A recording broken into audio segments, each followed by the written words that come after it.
We have a decision to make whether we want to be a property-owning democracy or a landed aristocracy. Now, that might seem stark, and it is, but it is also true. 100% true if you look at the facts. According to the CMHC, for a house to be affordable, it should not consume more than 30% of a family's income. Currently, in Canada, the average house would consume 50% of the average family's household income.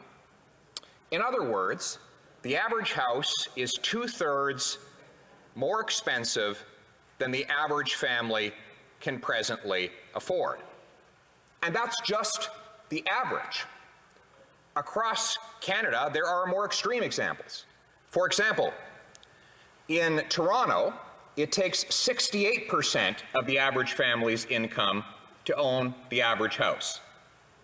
In Vancouver, it's 79%, and that is 79% of pre-tax income, which means that it is mathematically impossible, not just difficult, for the average Vancouverite to own the average home. Why? Of course, because you don't have 79% of your pre-tax income left when the government is done with you. Even if you spent 100% of your post-tax income, it would not be enough. Even if you ate no food, bought no clothes, had zero recreation, you would not have enough money as an average Vancouverite to own the average home.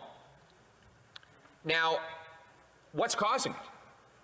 Why is it that Vancouver is the second most expensive housing market in the world when you compare average income to average house price, and Toronto is number 5? Both of them are ahead of Manhattan, ahead of London, England, ahead of San Francisco, places with more people, more money, and much less land. What is causing it? Is it because we don't have enough land in Canada? Seriously? We are the 10th least populated population density country in the world. There are more places where there's nobody than there are places where there's anybody in Canada. If you spread our population out equally across the land, there would be only one person standing on every 3 CFL-size football fields. That's how much land we have in this country. And yet, somehow we have a housing shortage. Well, clearly, it's not a lack of land. So could it be that there's a booming economy that's driving up housing prices? Well, of course not. The GDP went down $120 billion last year and has not recovered. So what else is it? Is it COVID? Well, COVID should have reduced housing prices. When CMHC testified at Finance Committee at the beginning of COVID, they said that the pandemic would reduce housing prices by 14%. The Bank of Canada said it would be a disinflationary event. And it should have been. People were moving further out into the country where per square foot costs are actually lower.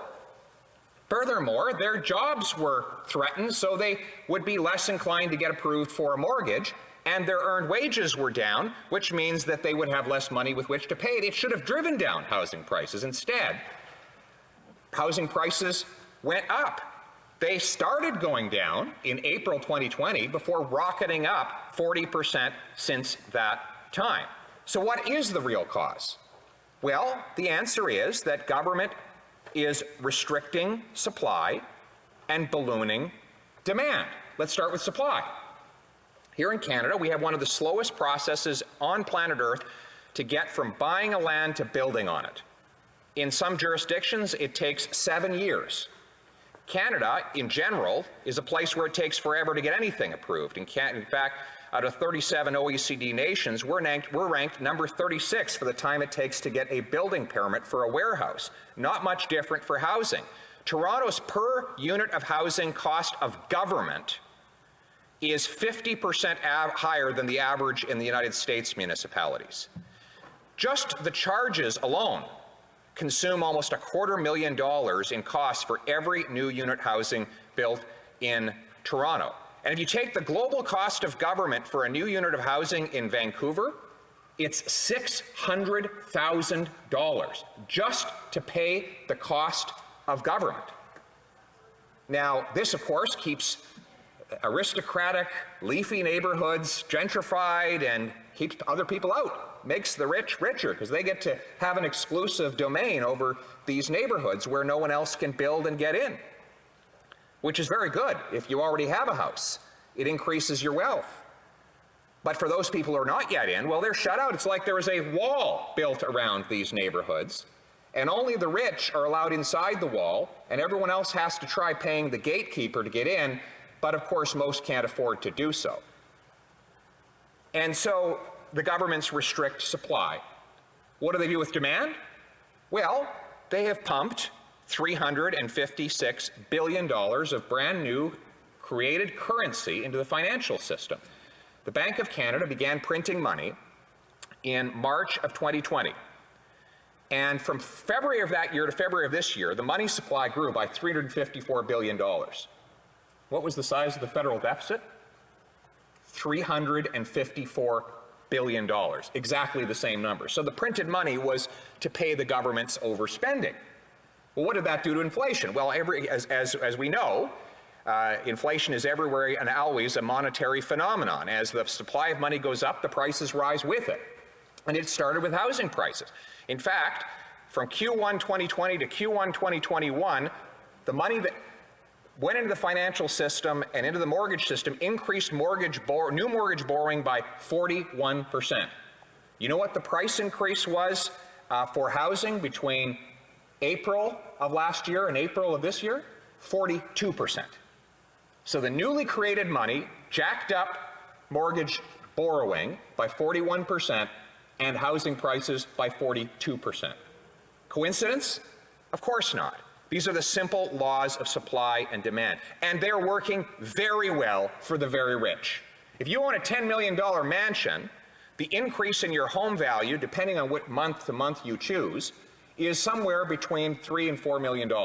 That's money you get for doing absolutely nothing. If you are a working class person with the dream of buying a home, that dream just got more and more remote and more unlikely.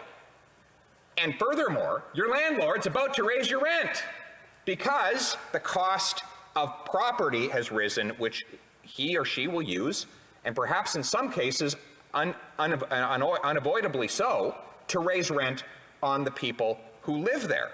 So the wages of working class people, measured in the amount of real estate you can buy, are down in value by 30 to 40% in just 1 year. Meanwhile, the wealth of the super rich is way up. So what money printing does is it raises the price of the things that the poor must buy and that the rich already own.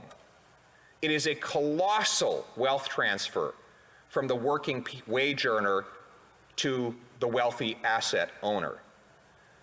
And so what do? Well, sometimes the answers are actually simple. Not easy, but simple. Open up the country to construction so we build more homes, increase supply. Stop printing money in order to avoid pumping helium into the prices. In other words, start building and stop printing. It is more about what government should stop doing than what they should start doing. They should allow people to keep the value of their dollar, to buy things that are of worth with that dollar, and to build things that will make their lives better. That is how we restore our property-owning democracy. It is how we go back from today's aristocracy to what Canada should be, which is a meritocracy. Thank you.